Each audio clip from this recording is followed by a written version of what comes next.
TV on this 24th day of May 2022. You're watching Daybreak, and of course today we are paying special regard to Kiambu County. This is a county that has 1.2 million registered voters. According to the census of 2019, there were 2.4 million people that were counted on the night of 24th of August 2019. So we're talking about several people in that area. Of course, it's the second most populous county after Nairobi, which had about 4.3 million. Then when it comes to voting, it's also one of the biggest counties in terms of voting population, with 1.2 after Nairobi, which has about 2.5 million registered voters. And then when we come to the contribution to the economy, you're talking about out of an economy of about 12 trillion shillings in the country, Kiambu contributes 5.9%. This is based on numbers that were released recently by the Kenya National Bureau of Statistics, talking about 5.9%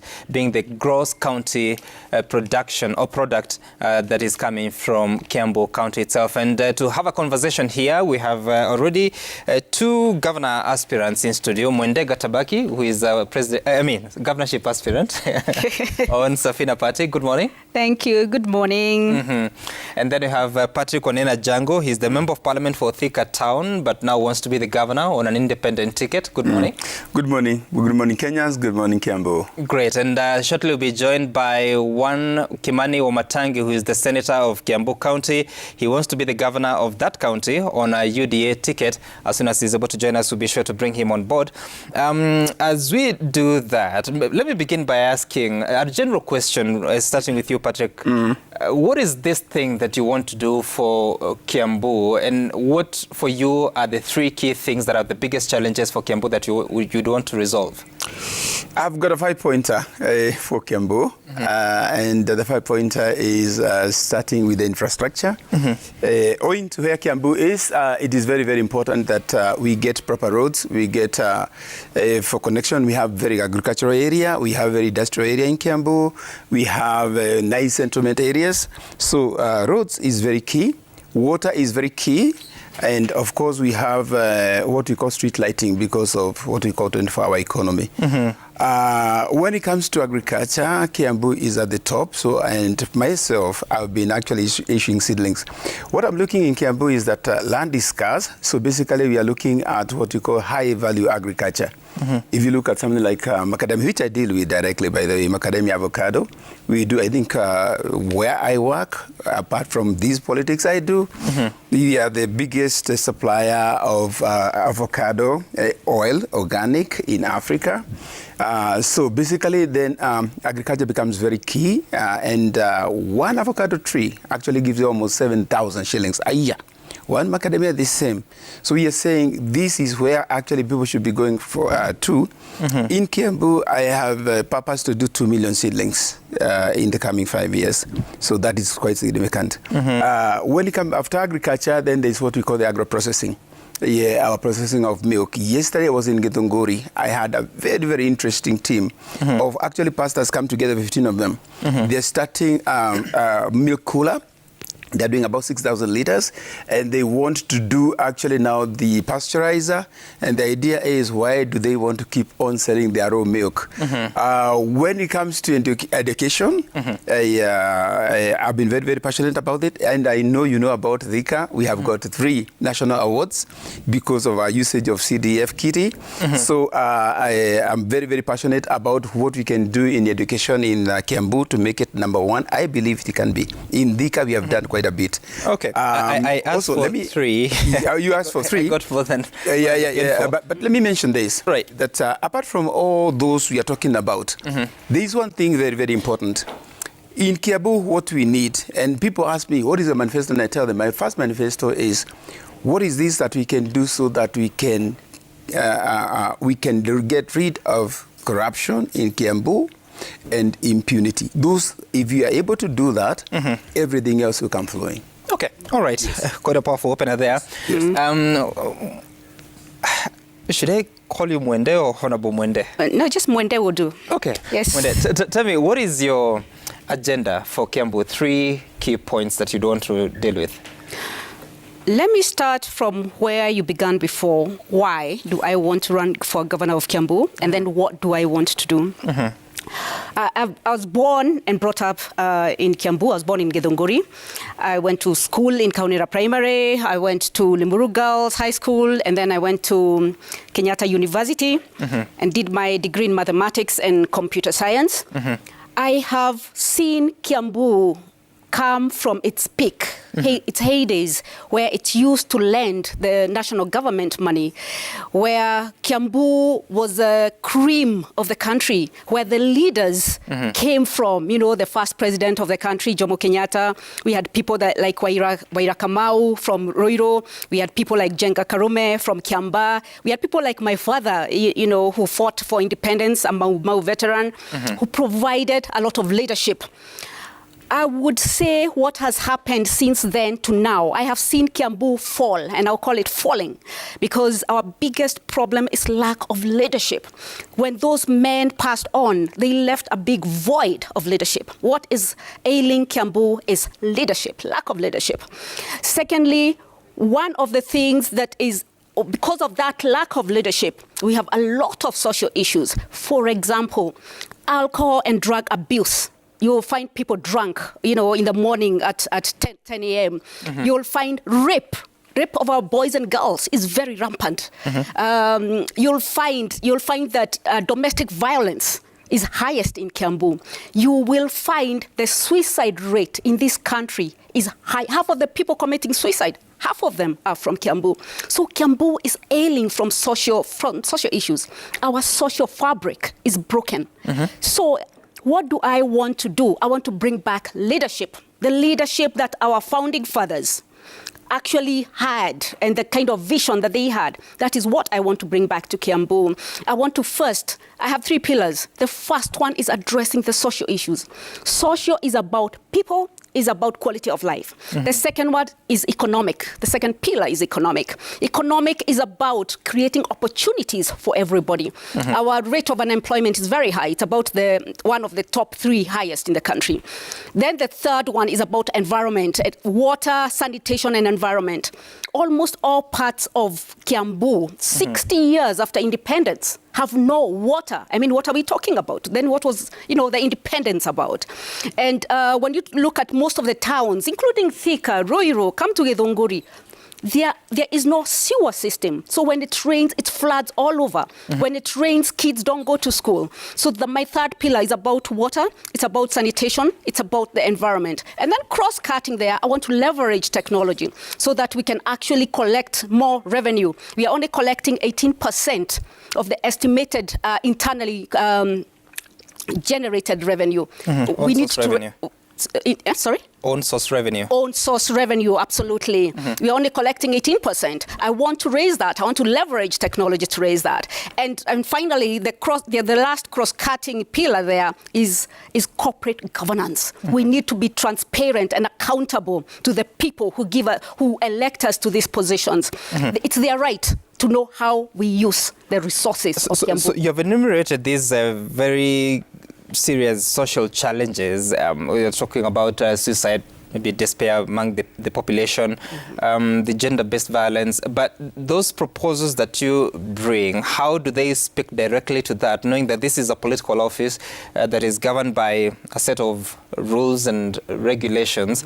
How do they directly impact on the people's lives? You can't separate politics and people's lives. I mean, they're people who put you in the office. So let me elaborate on that a little bit. When we talk about people and when we talk about social issues, we go a little bit deeper. One is the issue of alcohol and drug abuse. Where is it coming from? I was talking with my friends from Makueni, and they told me, you know what? Those are issues of middle-income countries. Because in those sides of Makueni and Machakos, you won't find someone drunk during the day. Why? Where will they get the money from? So it tells you something, that money is not really our issue in Kiambu. It means these people have money. When you look at this person who's drunk at 10 o'clock in the morning, you can see they change their clothes. So there's somewhere they go and change. There's somewhere they go and eat. And there's someone who gives them money to drink. They must have some money, 20 bob, 30 bob, whatever. So one of the things is to see how do we start addressing the alcohol and drug abuse. people say straight away, rehabs. No, rehabs is not a solution by itself. Because once they go to rehab and you bring them back to society and they still continue hanging out with the same people they hang out, they'll relapse and go back to it. So it's finding how do we deal with this, how do we deal with them? So you separate them. There are those who are skilled, there are those who are graduates. You start seeing which ones do we, first of all, take into some, some tech TVETs and provide some technical training. Who do we try to, how do we create jobs for, let's say, the graduates who are jobless, but they can actually work? How do we create incubators, for example, where they can actually come and start using the machines in place to make uniforms, for example? How do we engage them? You first of all, find ways of trying to engage them. Then there's a whole counseling, talking to people and finding out what is really happening at the bottom there. Why are people committing suicide? All right. Patrick, you've been an MP for close to 5 years now. Yes. And yes, there are many challenges across this country. But what would you say could be the key driving force? I'm still trying to verify the data that you give us, that out of the national suicide rate, half of it is coming from Kiambu. But have you had an experience of that, and what is leading people to these challenges? I will say this. Actually, in this country, our main problem is that I think we are looking at our problems in a very big, mega manner. While actually our problems are quite basic. And the issue is that we have turned this country into a talk show. And we find that a lot of times when we want to sort the big things, we are looking for a hammer to kill a fly. And my issue here in Kenya, not just Kiambu, in Kenya, is actually addressing those issues that are totally economic in nature. If you look at what a program I have started about economic empowerment, just very simple, getting people into groups. We get people into groups of between 10 and 100. We call them clusters. And these people, you just start engaging them. What do you want to do that can be able to change your life? And you'll be surprised at what these people do and what kind of ideas they come about with. Yeah, I was talking to some youth, and they told me that, they would want to do some land buying and subdividing and selling it. The fact that those people have got those ideas and then you make those ideas possible, these guys start getting busy. So all those issues we are talking about, drug abuse and alcohol, it disappears because people are busy and they have a purpose. Our youth, our people, even actually another section of people that is always forgotten, the people who have retired, those people are dying of depression. Why? The moment they stop doing what they've been doing, what they know best, those people fall back in their villages, they start decaying, things start happening to them, they don't have money. Or what you're saying is, what is this that we can be able to engage people so that they can get busy? That is our only issue, economic empowerment. And that, I think that is the basic of this whole thing in this country, is what is happening in Kiambu. We have a lot of children, a lot of people, not children actually, let me call them young adults. When they finish their Form 4, these guys are just left on their own devices. Nothing, they have nothing. Nobody's engaged them in any way. So those are the people, those are the issues that we are getting. Another thing that also has really let us down, if you look at the kind of influx that is coming here for goods and services, goods coming from China, goods coming from India, from everywhere, this kind of influx of these goods, let me call it dumping.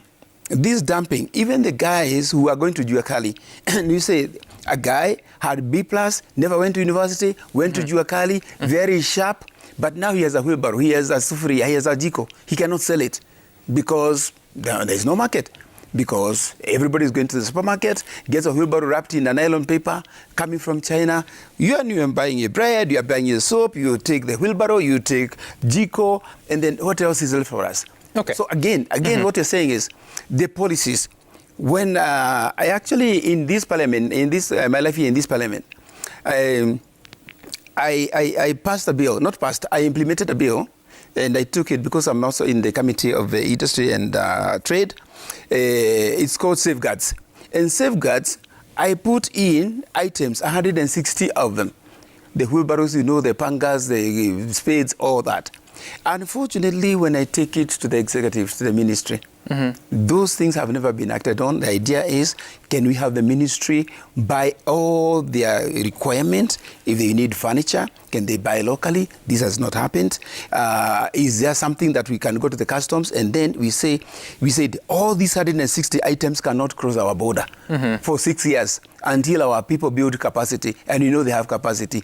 Again, that has not happened. We just need a serious executive. Okay, let's listen to some of the concerns of the residents of Kiambu County. They spoke in Thika. This is what they have to say about the experience. Of course, devolution will be turning 10 years next year, but they have had 3 governors now. That is first Governor Kabogo, then Governor Waititu, and later Governor Nyoro. Listen. Siwezi sema kuna mtu mbaya kati ya hao wote watatu. Kila mtu ako na advantage zake na ubaya wake. Ako na uzuri na ubaya wake. Kwanza tulikuwa na Kabogo. Kabogo kazi yake alikuwa mzuri na alikuwa mwema sana, lakini kulingana na yeye hata yeye ana ubaya wake, si ati ako na uzuri.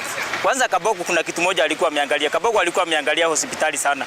Alikuwa anatujali sana kuhusu mahospitali na kujenga. Naye Waititu kuna kitu moja Waititu wako wanataka kuona pothole kwa barabara. Hiyo ndio uzuri wa Waititu. Waititu hata afadhali akunyang'anye saba atengeneze barabara hapo. Hakuwa anataka kuona msongamano wa magari. Nyoro naye kulingana mimi Nyoro kulikitangu waingie. Siwezi sema vyenye anataka juzi, hata sijawahi muona. Afadhali kusema ukweli. Mimi sijaipatana na Nyoro pahali. Na siwezi patana na muradi mwenye ameanza tunaweza sema hii ama hii. Wakati ule wa gavana Kabogo hospitali zilikuwa sawa, na pia kuna ile pesa ilikuwa imetolewa ya biashara fund ambayo iliinua vijana wengi sana. Pia kwa gavana wa pili ambaye ni Waititu, Ferdinand, huyo gavana ndiye alifanya mambo ambayo ilikuwa wasi sana hapa Kiambu, kwa sababu alikuja akaharibu yale mambo yalikuwa yamepangiliwa vizuri yakakuwa mabaya kabisa. Sasa hata mwenye ameleta afueni ni gavana ambaye amekuja watatu, ambaye ni gavana Nyoro, sababu kwa haswa kwa barabara ameguza sana na barabara zimekuwa sawasawa hapa Thika. Kila mtu tuko na uongozi wake venye ametufanyia, lakini sisi wacha niseme tukiwa wakaaji wa Kiambu hii ya chini tumenyanyaswa kabisa. Kwa hivyo mimi nasema hivi, saa hii hataki kuangalia chama. Tunataka gavana mwenye atakuja atufanyie kazi na angalia watu wa chini, kama ni mabarabara, kama ni mambo ya license, kila kitu tumenyanyaswa hii saidi ya chini. Kama ni garbage imejaa na huku. Kwa hivyo mimi nasema hivi, na tunawasihi sana wenye tutakuja kuchagua, tafadhali waangalie hii Kiambu ya chini. Right, so they're of course talking about the various experiences they have had with the 3 governors so far, also highlighting some of the challenges. Munde, when you look at your county, what is your appreciation of the impact of devolution so far? Because yes, you highlight the many socio-economic challenges that are in that county, but what impact has this devolution had, both positive and negative? Okay. Devolution is a great thing. It's a great thing because it allows people to exercise their rights, you know, at the county level. What I feel we've not fully been able to do is take advantage of devolution, in the sense that, like I mentioned, Kiambu County used to lend the national government money in the early 70s, but today we are only collecting 18% of our internally generated revenue. What I'm trying to say here is we have not really been able to leverage, you know, on the devolved processes and to be able to get back to where we used to be, and we can. So I feel there's a lot more we can do, and we actually would benefit a lot from devolution, in the sense that it's now up to us. For example, if we look at the nursery schools in the Kiambu County, they've totally been neglected. So what has happened is that people, the private sector, the entrepreneurs, let me call them that, have seen an opportunity, so they've created very many private nursery schools. It's good, but the downside of that is that the poor cannot afford to be taking their kids to these private nursery schools. So what's happening now is many people at the ground level, like what that lady said about people on the ground, they've been neglected. They're not being able to take their kids to those private schools. So what I'm saying, the government, the county government needs to do its role. I feel there's a big failure in how the county government is delivering services. It's not being able to prioritize. For example, for me, that is a priority. You go to many parts of Kiambu, Lari, Kabete, Githunguri, and water is a very big issue. I mean, 60 years after independence, that something basic like water should not be an issue. So I feel the county governments which have been there's a part of it, they have not given priority to some of the basic needs that people in the county are having.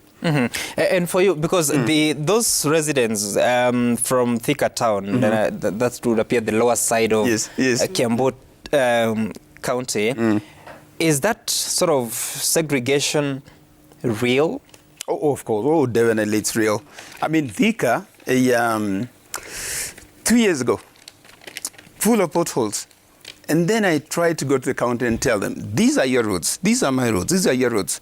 Yeah, most of the CBD usually was being taken care of by the county. But for the longest, in fact, it took me almost 6 months camping at Kura's office until I got a grant. I mean, I got funding for Thika roads. Luckily, I got 1.1 billion and 1.7 billion. And this is what we afforded to do Thika town. We recarpeted the whole of Thika town. And I got an extra road in Thika East, the one that goes through Gatwenyega. For the first time, Gatwenyega got a road. So, but I can tell you that segregation is real. But I'll tell you what. Our main problem has been the misuse of funds. If you look at Kiambu County, how much, in fact, the money that is coming from Exchequer, the money that we pass in Parliament and Senate is almost 13 billion for Kiambu County. If you look at the money that is coming from Board Bank, it's about 4 billion. If you look at money that comes from other partners, about 3 billion. So basically, we are talking about almost 18 billion that should be coming to Kiambu County. Even if you take salaries, I mean, how much do you pay salaries in Kiambu? I would take it like if you do fair job for salaries. I'm taking like about 5 billion maybe. So basically we should be having good development budget of not less than 10 billion. That money, if you put it over 5 years, is 50 billion.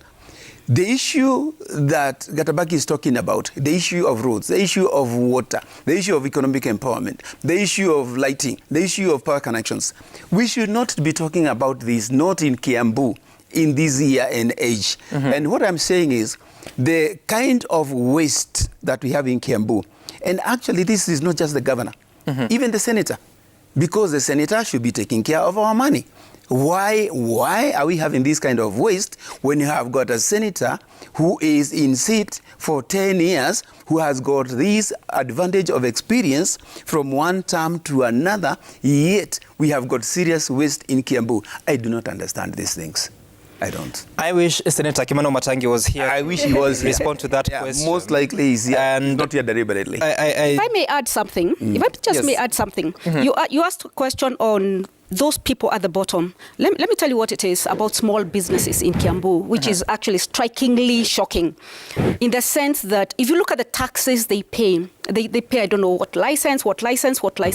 If you put the total of their income per month, let's say it's about 15,000, and you look at the percentage of the taxes and the licenses they pay to keep that business running, is about 8%. If you go to a bigger business, a medium and large business, and you look at the percentage of the taxes as a percent, you know what they pay in taxes and licenses? As a percent of their total turnover, it's like 0.01%. So in Kiambu, we are punishing small businesses with a policy of taxation which is only good for the big businesses. So what I can say is that, first of all, our policy, our tax regime and our tax policies need very serious looking at, because that is what is killing all startups in Kiambu. Like youth will tell you. When you say tax policies, are you talking about the taxation laws from the national system? At the county level, they pay pay, levies. every small business you have to pay a health license. There's another license for business license. There's another. By the way, if you go to any small business, you'll see on the wall about 5, 6, 7 certificates, one license or another. If you take the total amount they pay for that as a percentage of their monthly income, compared to a big company, because it's the same, as a percentage of their total income, you'll find for the small businesses, it's about 18 to 8%. For the big ones, it's about 0. It's not even 0.1. It's less than that. Okay, we'll talk about that after the break because I need us to go deeper into the concerns that Kiambu residents have. But just to indicate here that we invited the governor of Kiambu, that is James Nyoro. He's not available for this show at this point in time. We invited Moses Kuria, had confirmed attendance, but had to attend rallies of Kenya Kwanza at the coast this morning. Senator Kimano Matangi, we're still expecting him. He was just a few minutes to getting here. We also reached out to Governor Kabogo, that is William Kabogo, who was non-responsive for this particular invitation. We take a short break. When we come back, we continue this discussion with the governor aspirants of Kiambu, that is Patrick Onena Jango and Mwende Gatabaki, who are seeking to be governors of that county. After the break.